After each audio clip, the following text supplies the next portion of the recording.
I have no idea. I don't know where we stand. Okay. I mean, obviously, you've severed your relationship with TMH. So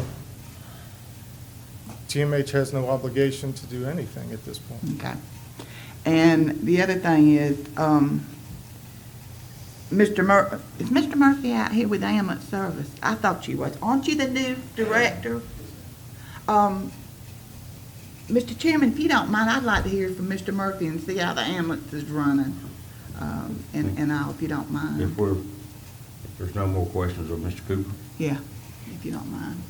Thank you, Mr. Mike. Thank you, Mr. Cooper.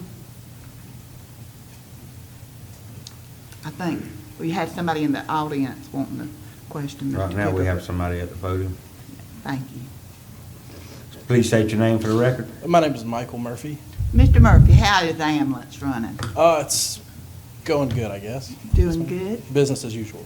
Business as usual. And you got the new truck? Yes, ma'am. We took delivery of, I believe, on the 4th. We flew out to Texas, had 2 employees fly out there and drive it back. So does that give us 2 new trucks?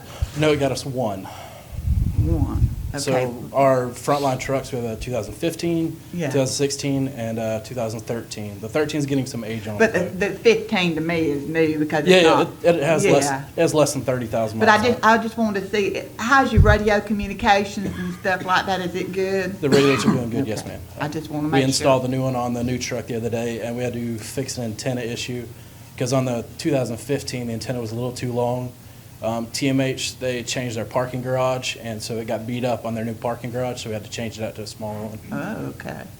But the reason why I'm saying is this last couple of weeks, a lot of the communities have been paying special tribute to you first responders. Yes, sir. And you're looking at them right here, part of them. And that's what I said. I just wanted to bring them up here and recognize them. And Mr. Murphy, thank you for the job that you do along with everybody else in this county.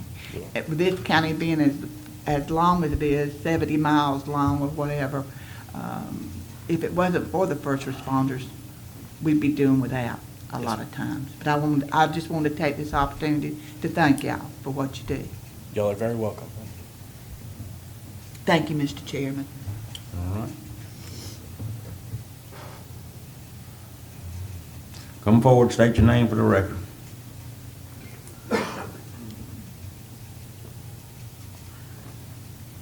Thank you, Mr. Chairman. I would like to suggest that Commissioner Sanders may want to amend her request for information on how much money has been paid out for the various companies towards the rebuilding of Weems. I say that because I did a public records request for the Agency for Healthcare Administration and found that on August the 12th, 2016, Weems submitted a plan for the 2016 addition and renovations of Weems Memorial Hospital. The Agency for Healthcare Administration had 29 issues with the plans. There are 3 companies that are listed in this communications from the Agency for Healthcare Administration: Anderson Engineers, Smith Seacom Reed Incorporated, and TRO Jung Brannan Incorporated. This submission was on August the 12th. I think that if you go back a lot further than that, we might get a good feel for the kind of money coming out of capital outlay that has been going to companies when a decision to rebuild Weems has not been made. And I think that's important information. I think it's important for the commission to know that Mr. Cooper is obviously moving forward with rebuilding Weems, and I didn't think the public was made aware of it. I can give you a copy of this letter for the record if you would like so. But I strongly recommend you get a good picture from the very beginning, Commissioner, on how much money has gone to these 3 firms for this project, which has not been approved by the County Commission. Thank you. Next might- on the agenda would be Mr. Michael Morone, Advisory Board of Adjustment. Our Commissioners, there was one item on the consent agenda for the Board of Adjustment, is consideration of a request for variance to construct a vertical board and post retaining wall around a self-contained spoil area within the 50 feet critical habitat zone to contain spoiled material from a future offshore dredging operation. The property is in a VE flood zone and borders on the Apalachicola Bay. Property is located at the northwest corner of Franklin Boulevard and the West Bayshore Drive on St. George Island. The request is submitted by Garlic Environmental Associates Incorporated, which are the agents for George Floyd, owner of AMM Incorporated. Mr. Carrington, the county planner, informed the members of the Board of Adjustment that the request to place the spoil in the 50-foot critical habitat zone would do away with that zone. He explained that the CHZ was established by the Franklin County Critical Shoreline Ordinance to act as a buffer and protect the waters from harmful runoff. He further told the board members that it is his recommendation, as the planner, that the request for the variance be denied. After discussion, and on a motion by Member Larry Hale, which was seconded by Member Mitch Griner, and by unanimous vote of the members of the Board, Advisory Board of Adjustment, it was agreed to recommend the Board of County Commissioners approve this variance as requested. I'll walk away, Mr. Curtin is actually here, the county's planner, to explain further if you have any questions, Commissioner.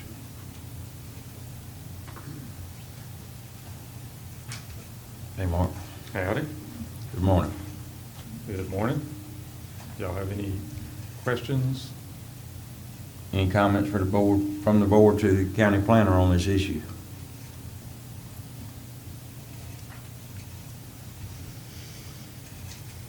No questions from the board member? I was going to ask a question, I'm sorry, if that's okay. Go ahead, Chairman. Mr. Jones.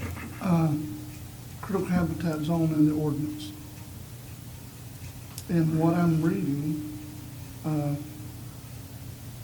just, since I'm new to it, would you just? Yes, sir. A little bit, you know what I'm saying, Okay. if you don't mind? Well, the critical habitat zone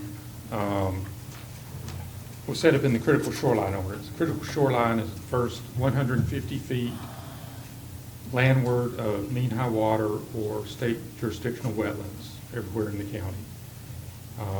And there are some special regulations because of the proximity to the water in that area of what you can and can't do. The critical habitat zone is the first 50 feet landward of mean high water or state jurisdictional wetlands. And that area was originally intended for a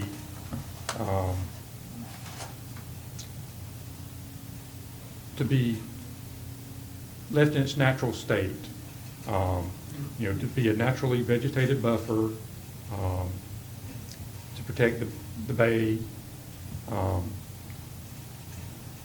There are a few things that are allowed, like you can have a dock that connects to that area. But for the most part, it was to remain naturally vegetated, not developed in any way, not cut or changed. And that was the intent of the ordinance. And my recommendation was based on, that they are completely doing away with the critical habitat zone, completely filling it, and that was why I recommended not approving the variance. Yes, sir. Yeah. Add one more, sort of. The critical shoreline district ordinance is one of the ordinances created by Franklin County, and it's unique to Franklin County in that it was done when Franklin County was an area of critical state concern. There were a series of things the state of Florida wanted Franklin County to do on the local government level to protect the Apalachicola Bay, and the critical shoreline ordinance was one of them.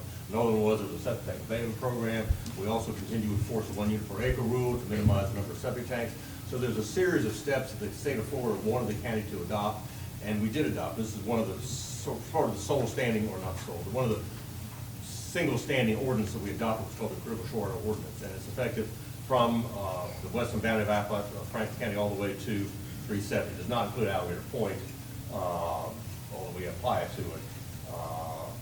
And I think initially it was just the eastern end, representing the Apalachicola Bay watershed is what it's intended for. Mr. Chairman, can I say something? Ain't some of that critical, that's fair? It's something else that we don't, they want to dredge this thing, right? They want to dredge re-dredge the old channel and the boat basin on the island. And it's my understanding they need a uplands place to put the spoil. It's part of their state permit to do the dredging. And they want to put the spoil on this site, on the old marina side on St. George Island. And they've asked for variance to, go right to the water's edge with this wall and the dredge material.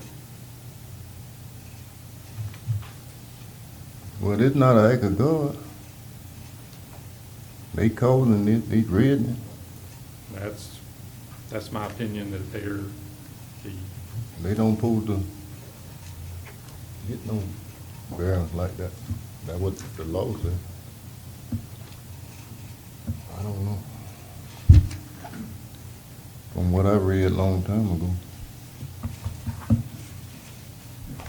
Any other comments from the rest, any of the other members of the board? I would just like to say, Mr. Chairman, I have concerns, and I have concerns with the field being put back adjacent to that and doing away with that.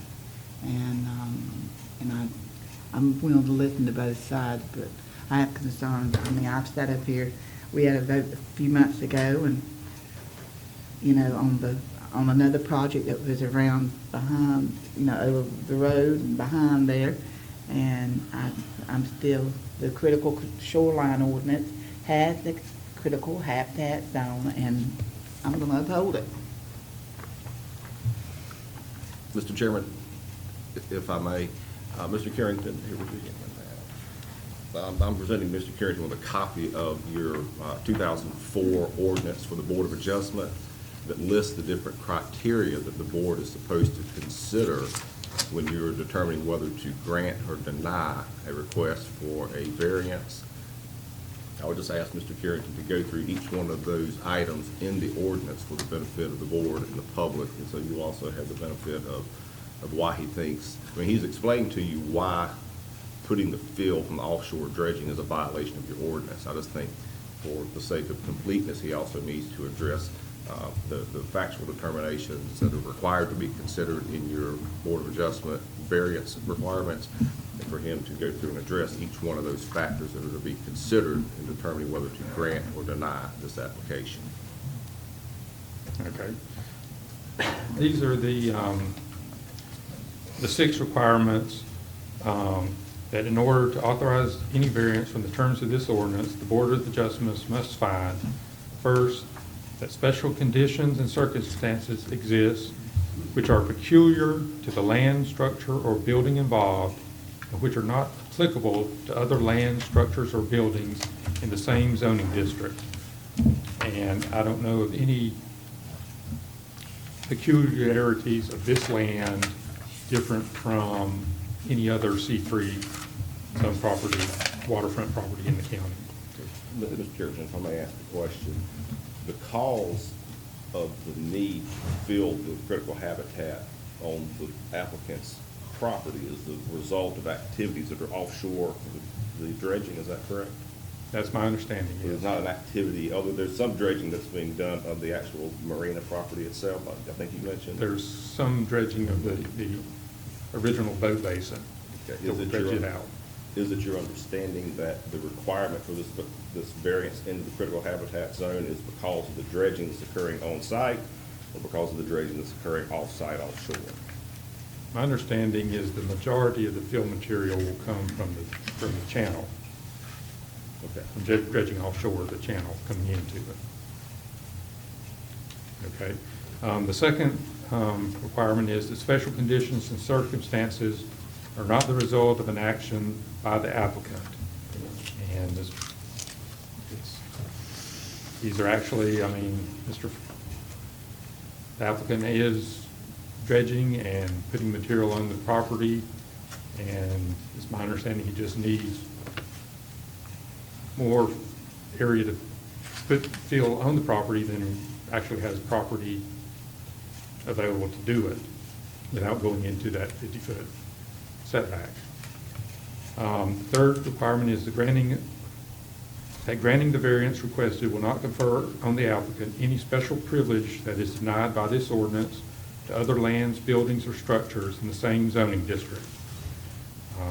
He is asking to go into the 50 feet into the 50-foot setback, and, you know, everyone else in the C3 district has to abide by the C3 setback.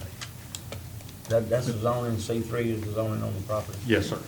The property zone C3, commercial recreation.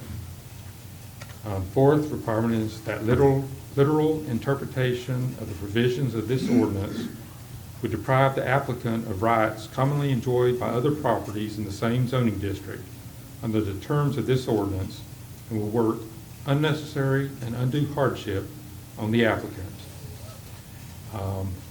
Like I say, the same thing is other people in the C3 zoning are required to respect the 50-foot setback. The fifth is that the variance granted is the minimum variance that will make possible the reasonable use of the land, building, or structure. The applicant has reasonable use of the property. You know, it's not like the property is unusable unless he gets this variance. There's other things. I mean, this board granted him a permission a year ago, you know, to put spoil on part of the property.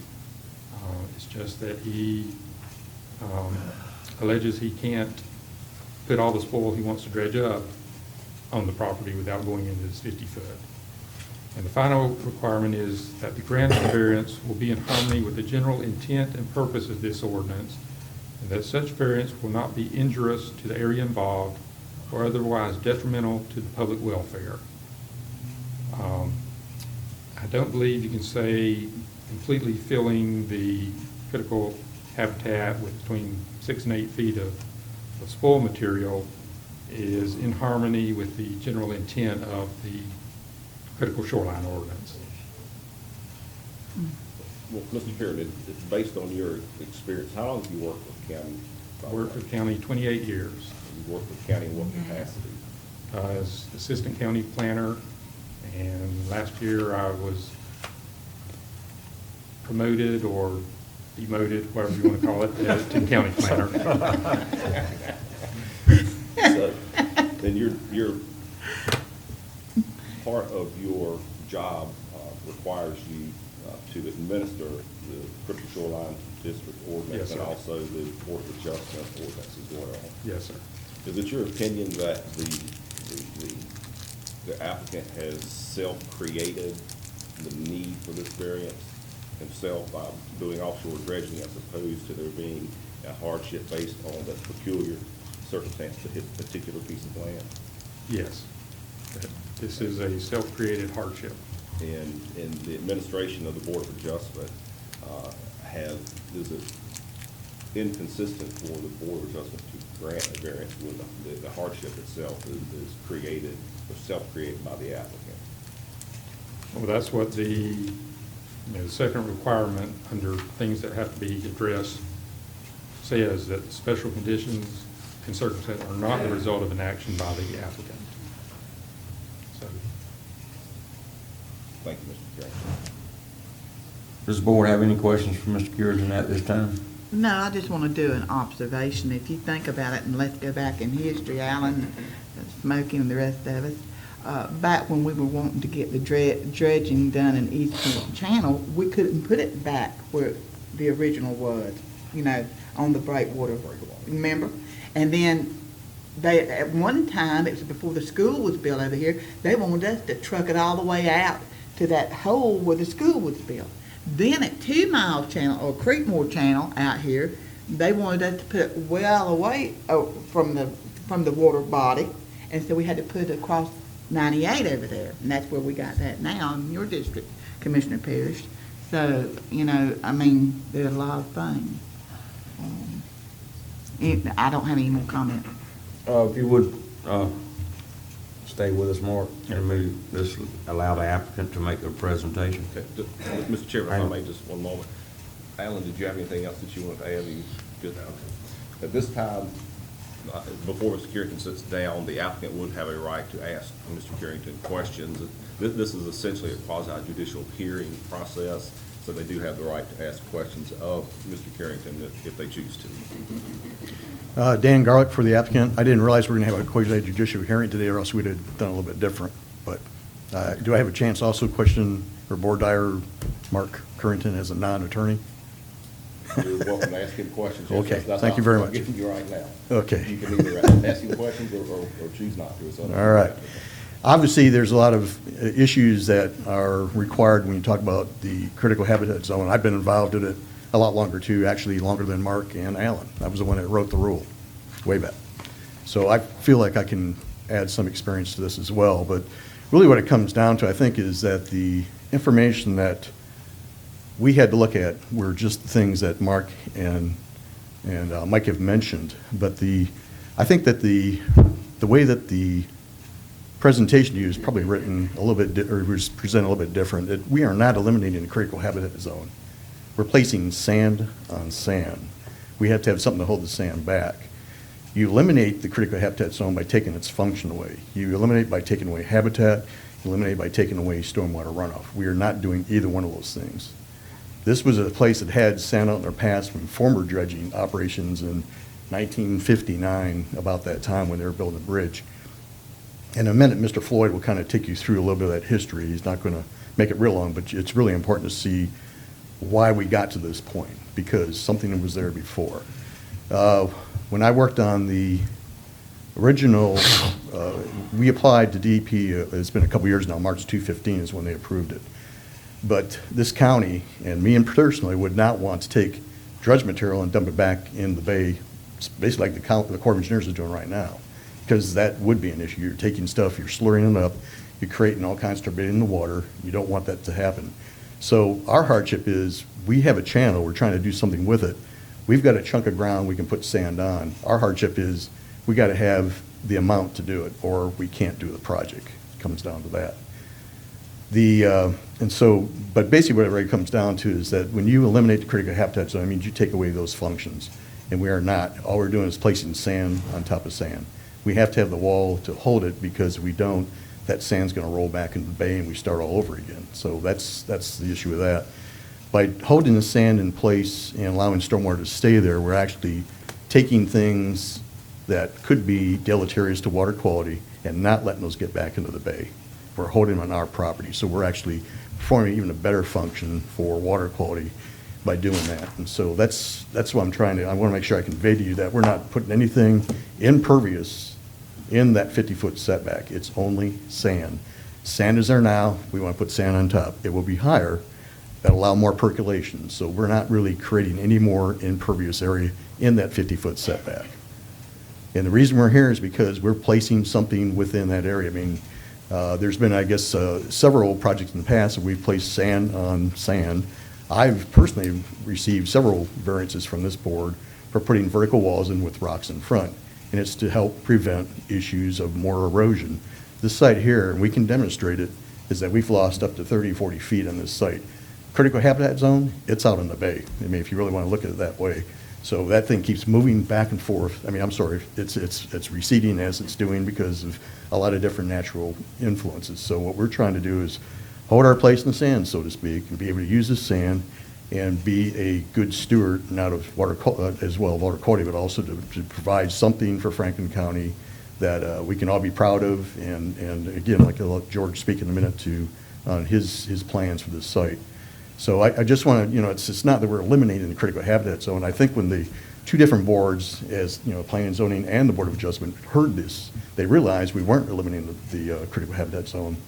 And for that reason, I believe, is why they approved those issues, the variance in the Planning and Zoning Commission. And I think that what Mark was doing was maybe anticipating what the board would say, but that's why you have these two sounding boards, is to ferret out these things and see is it really an issue or not. That, you know, you go from the technical part, and then you make those public aspects that are handled by or addressed by the Board of Adjustment and by the Planning and Zoning Commission. So I just want to make sure you understand that we're not eliminating the critical habitat zone. So from there, I'd like to go ahead and let George give you a quick presentation on how we got to this point. Did you have any questions for Mr. Carrington? Not yet, but I like to reserve that right. Reserve. Mr. Carrington, would you address the issue of whether or not pumping of the spoil, I forget the depth, whatever depth you mentioned, I think it's 6 feet, 8 feet. What's your response to Mr. Garland's position that does not destroy the critical habitat zone? Well, it definitely destroys vegetation, any vegetation of it. I mean, you can't place 6 to 8 feet of fill on top of, 50 feet, and it's not going to have the same vegetation when you finish as it does now.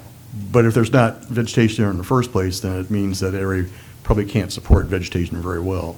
And it also doesn't mean that we can't go back and replace vegetation that was there before as well, correct? You can try to replant it and recreate it, but it is not going to be necessarily what is there right now. But you know that, I mean, this county also supports doing restoration by planting, so it Yes. can be done. Yes. Thank you. Has that been proposed in the application, that he's going to reestablish the same amount of critical habitat area that's destroyed? Has that been? It hasn't been proposed. I mean, the critical habitat is the first 50 feet. It's not. No, we proposed to plant. Okay.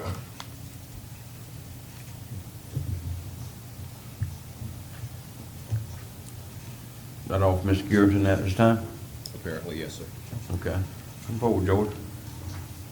State your name for the record, please. George Kervin Floyd, Director of the Apalachicola Maritime Museum, and I am here speaking in that capacity.